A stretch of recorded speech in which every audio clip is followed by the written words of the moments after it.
Entonces, no tanto es el manguito el que genera las estenosis, sino es el tubo en sí por la zona donde es más estrecha la vía aérea inferior. ¿Alguien sabe cuál es el sitio de menos diámetro de la vía aérea inferior?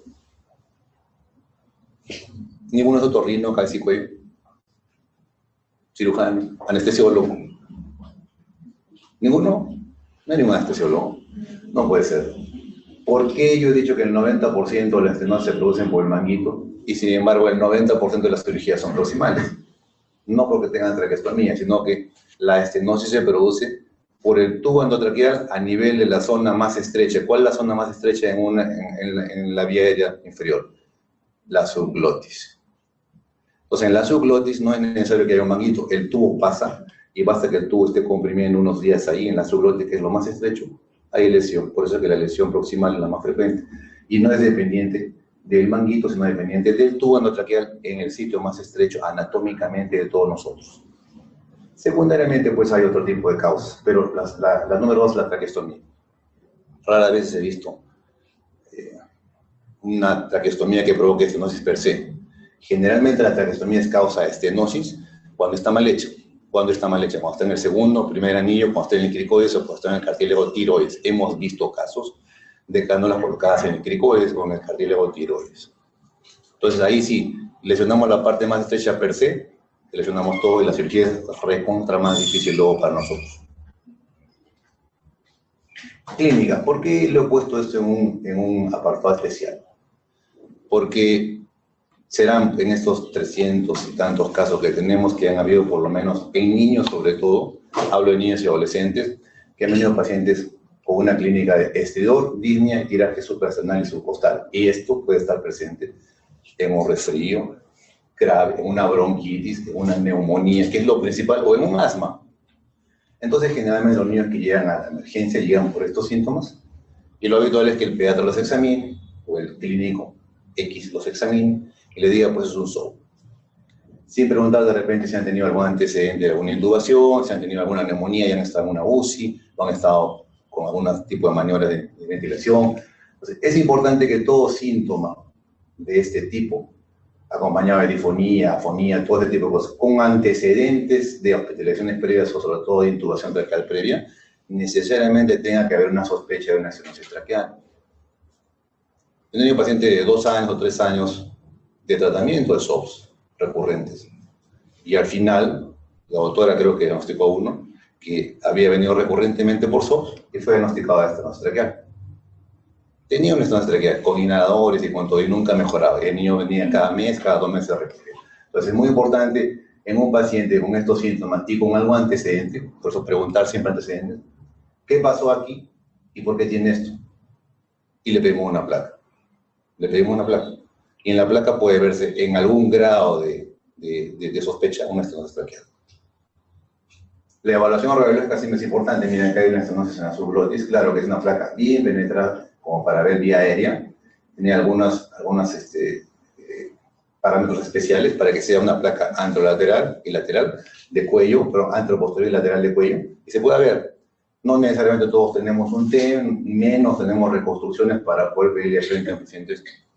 Pero si hay sospecha, si no mamá dice que ha estado entubado el niñito, y tenemos toda la sintomatología, vemos una placa y vemos por ahí una estrechez a nivel de la tráquea, si somos bien observadores o tenemos un radiólogo y lo hacemos ver la placa, nos podría decir, pues hay una sospecha de...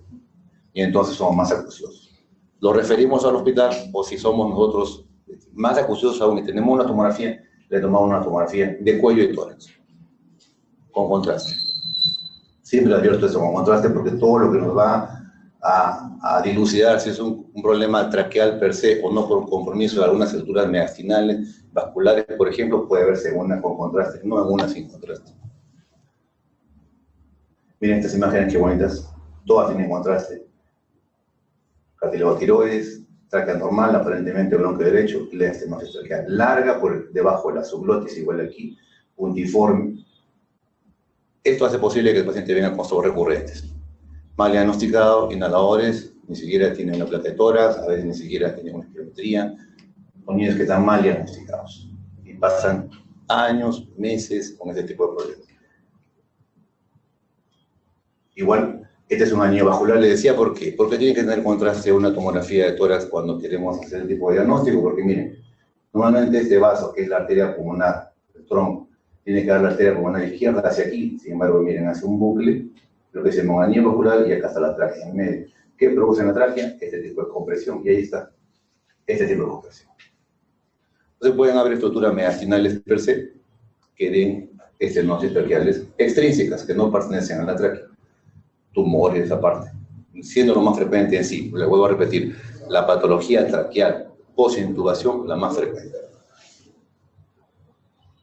Acá viene igual una tomografía con anillo vascular, y todos los sitios que están marcados en rosado o en rojo tenue son los sitios donde las estructuras peritraqueales o peribronquiales pueden dar compresiones. Arteria nominal aberrante, arteria pulmonar mesilina, anillo vascular, un doble arco aórtico, miren, infinidad de sitios.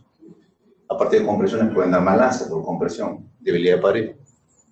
Entonces, tienes cantidad de sitios que puede dar. Pedir una tomografía sin contraste resulta pues totalmente inútil. El segundo examen que nos sirve para esto, que tampoco no todos lo tenemos, es la broncofibroscopía. O sea, la broncoskopía flexible. Yo diría que en el abordaje quirúrgico la tomografía es importante porque nos da la extensión, pero lo que nos da la gravedad de la estenosis es la broncofibroscopía. Yo tengo que entrar con el broncofibroscopio y ver dos cosas. Uno, la gravedad de la estenosis. ¿Cuánto es sobre la luz, que yo calculo que es un 100%? ¿Qué porcentaje de luz está obstruida? ¿10%, 70%, 90%, 100% obstrucción? Y en segundo lugar, tengo que ver la coloración del tejido. La tráquea, ¿qué color tiene una tráquea normal por dentro? ¿Alguien la ha visto alguna vez o la ha leído en un libro? Nadie. Voy a preguntar después, ¿ah? Este es el color normal de una tráquea. Pálida, amarillo pálida, rosado pálida. De modo que yo decía, ¿para qué es importante una broncofibroscopía? Para ver el color de la lesión. Aquí por debajo, miren, hay un granuloma. Aquí hay un estenosis, esto debe estar abierto. Sin embargo, miren, una membrana fibrótica. Y aquí por debajo, ven acá, también una pared anterior de la tráquea, también está con una membrana fibrótica. Este color es amarillo pálido. Es un color aparentemente de una enfermedad o una estenosis crónica. Pero si yo veo totalmente rojo esto, ¿qué me va a indicar? Que estoy en un proceso activo inflamatorio. Entonces eso no lo debo operar. Si yo opero esta tráquea en broncofibroscopía totalmente roja, me puede salir bien la cirugía, pero va a haber reestenosis casi en el más del 50% de los casos. Entonces operar una tráquea inflamada no es para nada adecuado. ¿Qué tengo que hacer? Colocar antibióticos, mandarlo al paciente 1 o 2 meses después, que se inflame, hacer otra broncofibroscopía nuevamente y ver el color de la tráquea. Ya no importará tanto el calibre de estenosis en el color. Y operar al paciente en frío, con una coloración pálida, con una tráquea madura, lo que nosotros cirujanos conocemos como una tráquea de características de coloración madura. Mientras tengo la estenosis, ¿qué debo hacer? Esto sí tienen que saber. Si tengo este tipo de estenosis, que es, digamos, el 50% del paciente está con estirol, ¿qué debo hacer antes de llevarlo a una cirugía o antes de decirle, ¿sabe qué, señor? Está con una traqueitis, le voy a dar antibiótico, viene en 2 semanas porque el otro está de vacaciones. Pero ya está paciente, pero el paciente está con estirol. Ya, 60% de esto nos le vamos a poner, según la bronco y según la tomografía. ¿Qué hago con el paciente? Lo mando a su casa así por así, o hago alguna maniobra previa, o llamo a algún cirujano antes previo. Me tiene que responder alguien, necesariamente. 70% de obstrucción. ¿Qué hacemos? A ver, otro. O sea, pues tendría que estar comunicación y investigación. En el hospital. Bueno, creo que sí. Ya, mientras no vea su registro de especialista, diga nomás, se puede equivocar. ¿Sí? ¿En el hospital? Sí. Ya, en el hospital. Ya es una buena maniobra, por lo menos tenerlo vigilado a niño, ¿no es cierto? Sería una responsabilidad con 70% de obstrucción de la alta. ¿Alguien que me diga algo más?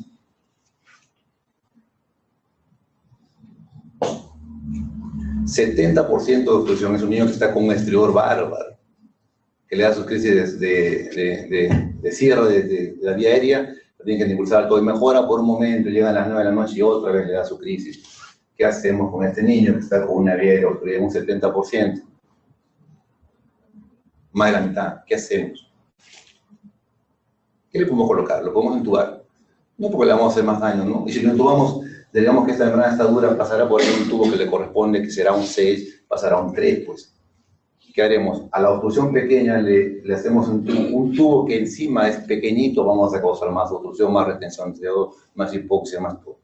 Y encima no encontrarán el anestesiólogo que lo quiere intubar. Tan pronto sepa que hay esto, el anestesiólogo va a decir, no, llame al cirujano. ¿Qué hacemos? ¿Qué hacemos con un niño que se asfixia cuando tiene la vía obstruida? ¿Quién lo dijo? Tú. ¿De qué especialidad eres? Traqueostomía, traqueostomía. La doctora lo dijo en primer lugar. Ese niño no se puede ir de alta. Un niño con una obstrucción así, que ustedes le han hecho la broncoplía, no se puede ir de alta a su casa. Va a ir al muere. Le tienen que hospitalizar y hacer que el cirujano de cabeza y cuello, o el cirujano de tórax, o el otorrino, o quien lo pueda hacer, le haga una traqueostomía. ¿Qué hacen con ese niño hospitalizado con una traqueostomía? Le hacen la traqueostomía, le dan antibióticos una semana y le dan probablemente oral a su casa o nebulización y todo lo demás y le dicen que venga a controles en 2 semanas. No se va a obstruir, ¿no es cierto? Ya. Y después evaluaremos cuando las características proximales de obstrucción, porque la tráquea está por debajo. Esta catesis la vamos a ir observando. Le hacemos una broncoplía, vemos la coloración de esto. Si todo está maduro y se ha desinflamado, procederemos a una cirugía de corrección de estenosis traqueal. Entonces, sí es dos buenos exámenes, tomografía y broncofiloscopía. Dos tenemos que tener. Hay tipos de lesiones, sí hay varios tipos, granulomas que hemos visto ya en el dibujo. Este es un granuloma traqueal. Diafragma fibroso, este viene a ser parte de un diafragma. Este de acá, miren, algo que está como una especie de persiana que baja medias.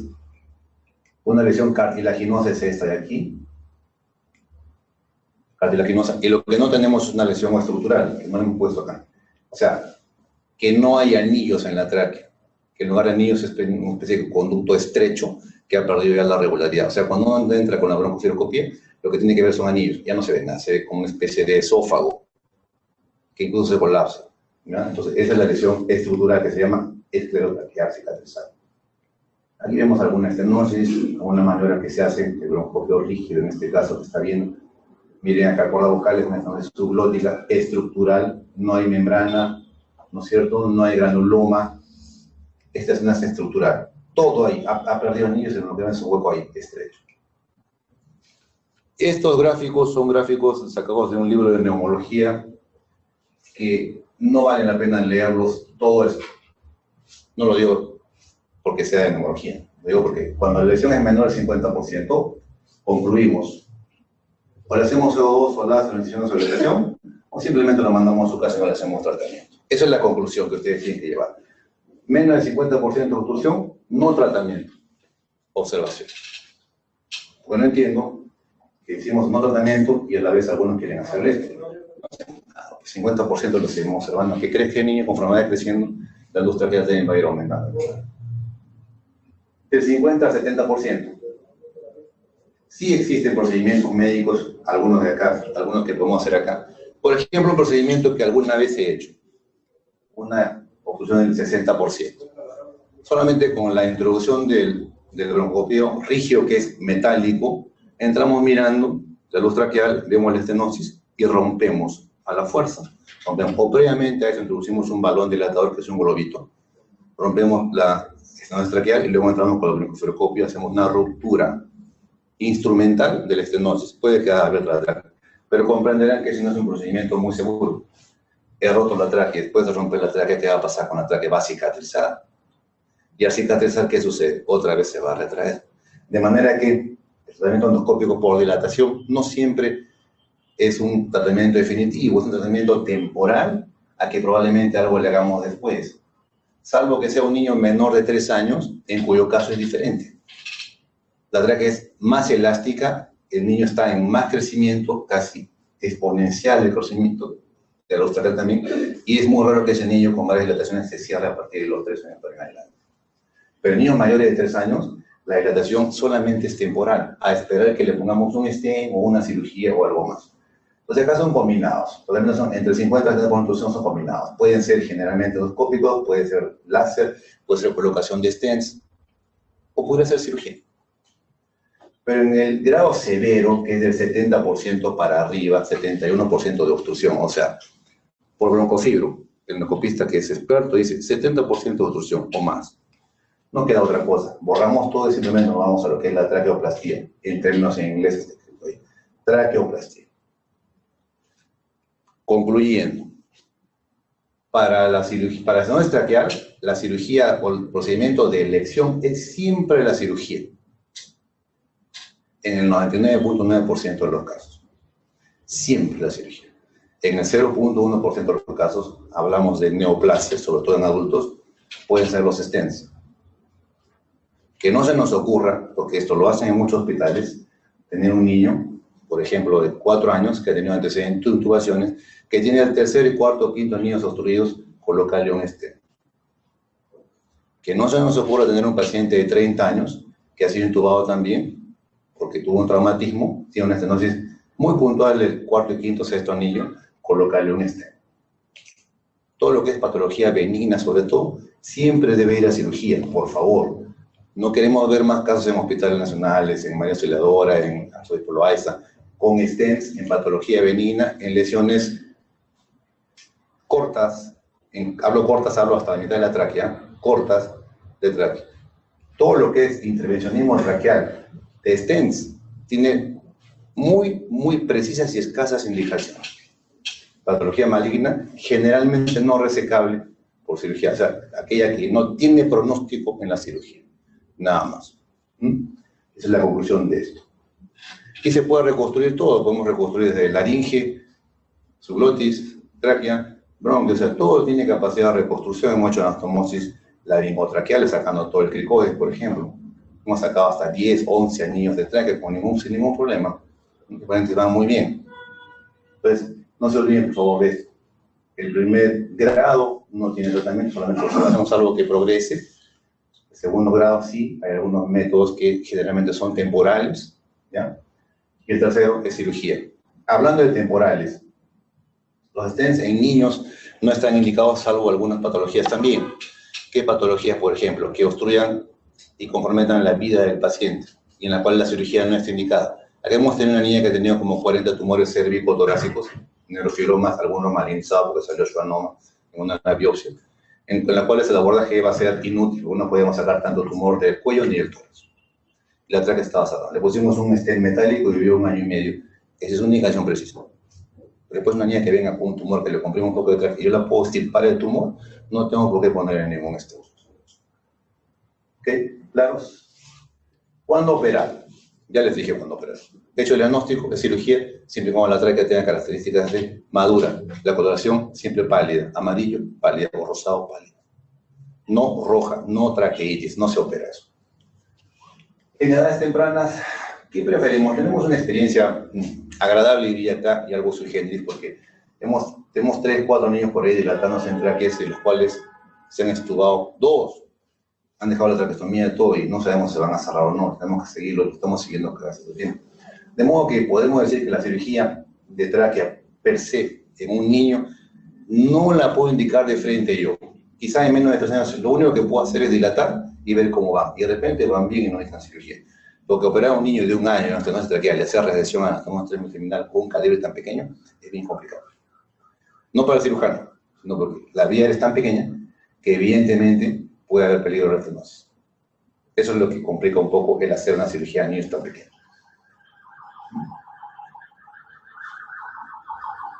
Observación y espera. ¿Cuándo no hacer una cirugía? Ya les dije, cuando hay inflamación, cuando hay enfermedades que requieren hospitalización. Les pongo un ejemplo. Tenemos un niñito que se operó, que nació con varias malformaciones. Nació con un CID, nació con un pie bot, nació con testículos no descendidos, estenosis traqueal, porque tuvo una intubación por la cirugía de corazón. Tuvo que solucionarse todo. Ustedes se imaginan operar el corazón, y luego corregir la tráquea, y luego que lo operen de los testículos. Entonces tienen que intubarlo nuevamente. Operamos todo primero, todo lo extra, y al final se tiene que operar la tráquea porque es lo último que debemos tocar la tráquea. No debemos pensar que si algún día le da una apendicitis lo tendrán que operar, pues, pero lo último que debemos tocar es la tráquea porque es lo que se va a manipular. Entonces, todo lo concomitante se debe operar primero, y aquello que impida pues una cirugía de tráquea, no, yo no he operado ni en la tráquea si tiene una cardiopatía compleja, no la voy a operar. dejo con su cánula, haré que lo operen con su cánula de traqueostomía y así será. Y bueno, reflujo severo que tampoco se debe operar porque el reflujo hace que haya pasada de saliva a la tráquea y eso condiciona la restenosis y complicaciones, aspiraciones.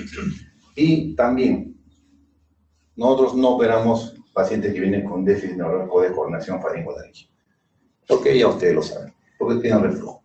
No manejan bien sus líquidos, alimentos, todo eso, y es un problema. En el postoperatorio inmediato hacen problemas de resistencia de tráquea, hacen traqueitis, hacen restenocionamiento y no nos queremos complicar la vida. Contraindicaciones. También son fáciles de suponer algunas infecciones, enfermedad pulmonar persistente, reflujo incontrolado, ya les dije. Preguntas. Primero pregunten ustedes, luego pregunto yo. A ver. No puede ser que no haya ninguna pregunta, por favor, necesito preguntas. El uso de stents en la bibliografía dice que hay efectos metálicos, diferente material. Hoy en día se habla que puede haber hasta inclusive un material hasta propio para cada paciente que se está mandando inclusive orgogénico y más o menos de esos de las complicaciones que presentan el stent. ¿Cuál dos más Ya, eso es variable y tiene cada uno sus indicaciones. El stent siliconado, que es el que está de moda ahorita, es el que, por ejemplo, es bastante aplicable a niños que tengan la indicación. ¿Por qué tiene la ventaja del siliconado? Primero, porque no se pega a la pared de la tráquea. Yo lo implanto por broncopía rígida, entro al bronquio o a la tráquea, lo implanto, se expande ahí. Y tiene como una especie de, hacia afuera el stent, como poros. Esos poros hacen de que se ancle a los cartílagos, de arriba y de abajo, donde está la estenosis. Se ancle un poquito. Pero como hay poros y hay otra parte que no llega a estar en contacto con la tráquea, es fácil sacarlo. Yo de cada 3 meses voy, lo jalo y sale. Es una ventaja. Y otra ventaja que tiene es que crece con el niño. Yo le pongo un stent, digamos, 5, hoy día el niño, y de cada un año ese niño ya creció, le cambio un stent 6. Lo saco y le pongo el stent 6. Y de acá a los 6 meses ha crecido un poco más y le pongo un stent 7. Fácilmente intercambiable, es limpio, pero tiene una dificultad. Como tiene esas como patitas a los costados y no se ancla muy bien a la pared de la tráquea, así como yo lo puedo remover fácil, también cuando hay una tos fácil se remueve. O se va para adentro o se sale. Esos son inconvenientes. Ventajas, lo que te digo, que es fácilmente removible y en niños es bien aplicable. En adultos, yo tengo una buena experiencia, yo he traído videos, tengo una experiencia de una fístula traqueosofágica en Carina. Y ahí pusimos un stent traqueobronquial bilateral, un stent que consigue montar. Ese es un poco más difícil que se mueva. Lo colocamos ahí y quedó muy bien. Es un adulto. También es más difícil que se vaya para los costados, o sea, para arriba o para abajo. ¿Por qué? Porque una tos, como tiene las patitas en los bronquios, queda anclado ahí. Pero un stent solo de silicona, si es poco complejo, se puede mover. Si el niño tose, o si el adulto tose, se puede mover en cualquier momento. Acá a los 3 meses igual se puede mover. El stent metálico ya no se usa, puramente metálico, porque el stent metálico perfora la pared de la tráquea. Yo he visto pacientes, tengo fotos ahí, con el stent, esta es la tráquea, y el stent está saliendo las patas por acá, así. Y una vez tuvimos que poner un parche a la aorta porque habían 2 patitas que se metían en la aorta. Entonces está proscrito por la FDA.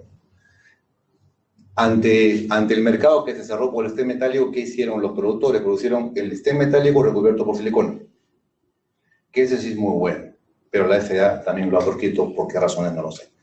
Ese stent se expandía, tiene una característica. Yo entro a la estenosis traqueal, coloco un balón y rompo. Inflo el balón y en el balón estoy rompiendo la estenosis, ¿no es cierto? Como ya está rota, para que no se corrugue nuevamente y cicatrices, como lo expliqué, ¿qué le coloco ahí? Un stent. Entre el stent desinflado. Lo inflo el stent metálico y queda ahí metálico. Y tiene recubierta por adentro silicona y por afuera silicona. De modo que las patitas de metal ya no pueden salirse de la tráquea. Y como está forrado por adentro, los granulomas de la tráquea hacia el stent tampoco pueden haber, porque en el metálico era una malla. Yo colocaba el metálico ahora y de acá a 3 meses tenía 1500 granulomas de los huecos del metal. Entonces, ese también tenía buen uso. Ahora lo que está iniciándose de hace más o menos 6 meses el stent autoexpandible que se coloca y autodegradable. Y el niño está yendo muy bien. 6 meses dura. Yo le coloco, digamos, a un niño de 5 años por poder un calibre 7 y ese stent va, bueno, mejoramos otra que ahí y hasta que de acá a 5 meses se degrada. Solito el stent se degrada. Pero tengo que estar vigilando. porque si la estenosis sigue, tendré que sacar ese stent y colocar el otro que dure un poquito más. Y el tubo Montgomery, que algunos de repente lo conocen. Es un tubo simple, que es un stent baratísimo, cuesta 1.900 soles comparado con los 15, 20 que cuesta nosotros. Lo coloco ahí, tiene una salida como una traqueostomía y tiene otra que va para la laringe. Esta de acá la tapo de manera que el paciente puede hablar, hacer todo sería normal. También se puede retirar, también puede crecer con el paciente, porque si el paciente creció, le coloco un Montgomery más grande, no hay ningún problema. Todos esos stents tienen que ser controlados cada cierto tiempo por broncofioscopia, para ver cómo están yendo. Estos son los diferentes stents que hay. En Perú tenemos silicona, tenemos por ahí de contra, metálico siliconado, de contra, porque calculo que si compro acá uno y alguien se entera, me denuncia. Entonces no se pueden utilizar. De contra, a la empresa le han quedado varios, se han quedado ahí en el almacén. Si uno lo quiere para un paciente, lo podrán vender, como ya me lo ofrecieron. Es un poco complicado, porque la gente que se entere que están proscritos puede pensar algo, ¿no? Preguntas, más preguntas. ¿Todo bien? ¿Con tu pregunta? Más preguntas, por favor. Doctor, en el caso del paciente, por ejemplo, que ya se le ha realizado la tráquea, pero tiene un componente pulmonar y más obstructivo nuclear, ¿Ya? en ese sentido, el tratamiento, se le sigue su tratamiento normal, cada cuánto tiempo se puede. Ya. Idealmente un paciente que tiene, por ejemplo, un asma de fondo y además una estenosis traqueal, ¿cierto? Ya, que lo han intubado y es una... Le corrijo la estenosis traqueal, el tratamiento para el asma sigue igual, ¿ya? Y lo único que nosotros damos, además, que también va para el asma, es beclometasona por 6 meses. Es lo único que se añade. Después evitar infecciones para que no tenga bronquitis, además del asma, nada más. No tiene ninguna otra cosa. A todos, sean asmáticos o no, 6 meses de beclometasona para evitar que la zona de la tumosis sea un poco fibrosa. Y van bien. Bueno, otro porque no más barato, podríamos dar fluticasona, ¿no? Depende del paciente. ¿Qué más? ¿Más preguntas?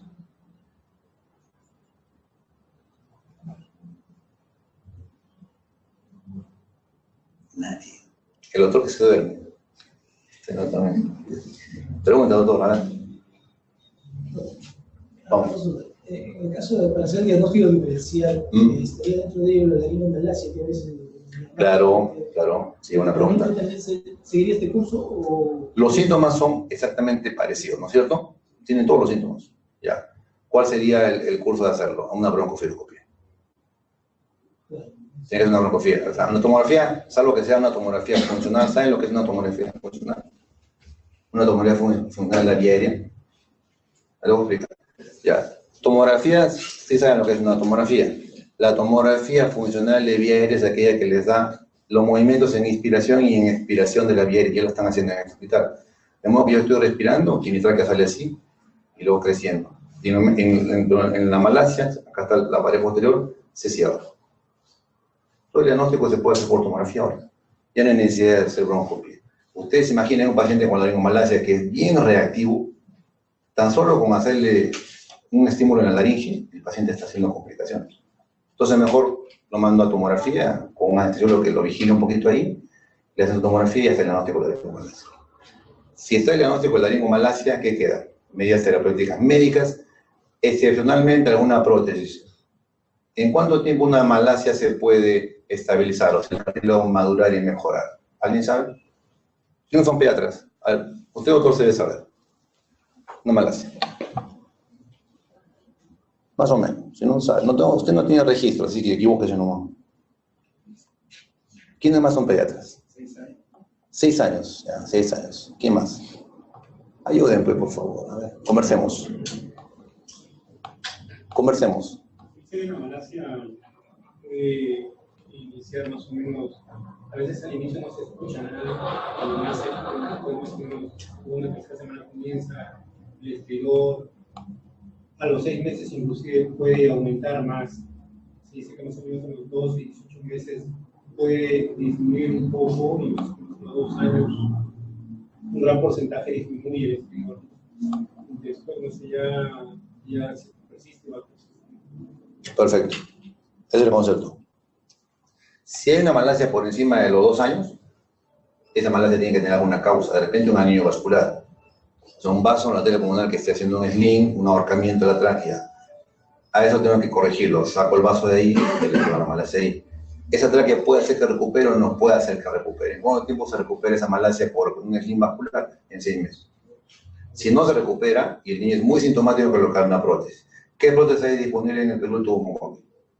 Ahorita. El tubo Montgomery. Yo, particularmente, si tuviera un niño de 3 años, no le pondría un stent de silicona, porque sé que en las toses y todo eso se va a mover y el niño o lo escupe o se lo manda al bronquio derecho o a la carina y se obstruye todo. Lo que sí haría es colocar un Montgomery, porque el Montgomery va a quedar sujeto al cuello. Y el Montgomery va a evitar que la tráquea haga malasia. Y el hecho de que haya un cuerpo extraño ahí, ¿qué produce? Probablemente un poquito de fibrosis, salvo que produzca más malasia. Si produce más malasia, no lo saco, pues. Lo puedo dejar años ahí. O como yo les dije, puede ir creciendo con el paciente y le pongo uno más duro, más grande, más grande, más grande. Y en determinado momento se lo tengo que sacar. Ahora que ya saben que hay también cirugía para la malasia, pero la cirugía para la malasia se hace en adolescentes para arriba. No se hace en niños pequeños.